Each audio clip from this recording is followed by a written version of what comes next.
Hi, this is Anil. In this video, I'll show you how to create a simple JUX WS web service and how to deploy that on Tomcat web server. For that, we need to do the following steps. First, we need to create the dynamic web project in Eclipse. Second, we need to copy the jar files into the lib folder. Third, we need to write web service classes using JUX WS annotations. Fourth, we need to write web.xml. In that, we need to configure web service servlet context listener and web service servlet. The purpose of WS servlet context listener is it reads the configuration present in the sun-jux ws.xml. The purpose of WS servlet is it takes a request from the client and redirect the request to web service implementation class and get the response and send it to the client. The fifth, we need to write sun-jux ws.xml. Here we need to configure our web service implementation class. Sixth, we need to generate the JUXB classes for input and output types using WSGen command line utility. 7, we need to copy the generated files into the Eclipse workspace. 8th, we need to deploy the application on Tomcat server. I'll show you all these steps one by one. First, we need to create a dynamic web project in Eclipse.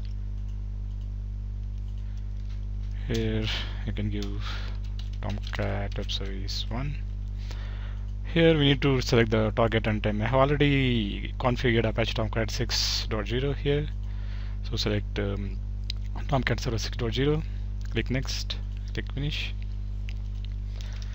Next we need to copy jar files into the lib folder. Here I have already some jar files. Copy all these jar files into lib folder. Next we need to write web service classes using JUX WS annotations.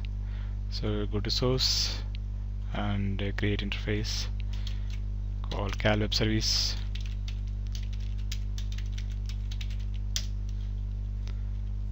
We'll give package com.htl.anil and move that this package.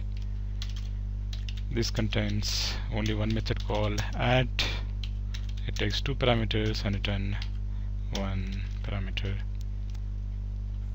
And here we have to annotate with that web service annotation. Next we need to create a class, implementation class, cal web service impl implement cal web service. Here return a plus b. Here annotate with web service annotation. Here endpoint interfaces com.htl.in.cal web service. You can also give port name. Here you can give cal web service port, and you can mention service name also. Here cal web service. Next we need to write web.xml. We have already web.xml and I delete this one. First we need to create a listener class. We need to configure the listener class. Listener class name. What is the listener class name?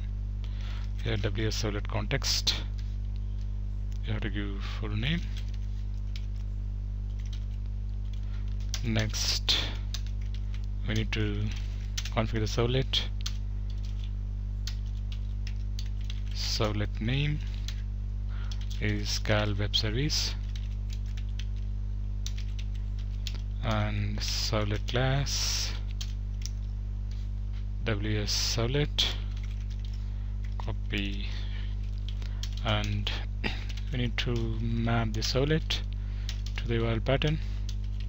Here servlet name is cal web service and URL pattern is same thing, cal web service. Next we need to write sun-juxws.xml file. It should be under web folder. Here I have some text. I copy paste in this one. Here we can give any name, and here implementation class is cal web service impl. Here I have imp, so I give imp, and the URL pattern should be whatever we have given in the web.xml. So we have completed fifth step.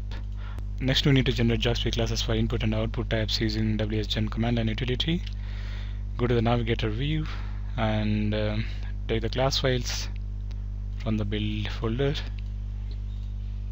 Here we have two class files. Copy the folder and put it into some directory and go to the command prompt.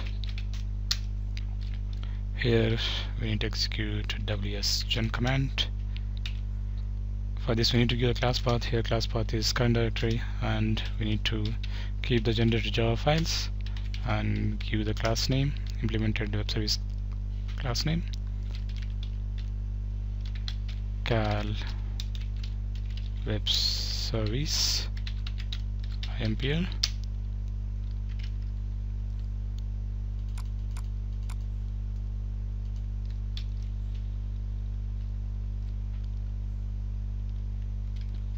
Here imp. It creates juxws folder in com.html.anil folder. So we'll copy add.java, add response.java, and we'll go to Eclipse workspace, and here we'll create a package called com.html.anil.juxws. In this package, copy these two files. Now we have finished creating JavaScript classes, and we have copied all generated classes in Eclipse workspace. Next we need to deploy the application on Tomcat. To deploy application on Tomcat server, go to project, right click, click run on server, click next, click finish. Now we have deployed our application on Tomcat server. If I give this URL pattern,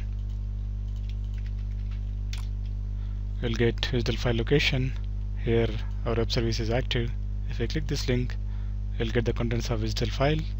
That means we have successfully deployed our application on Tomcat server. Thanks for watching.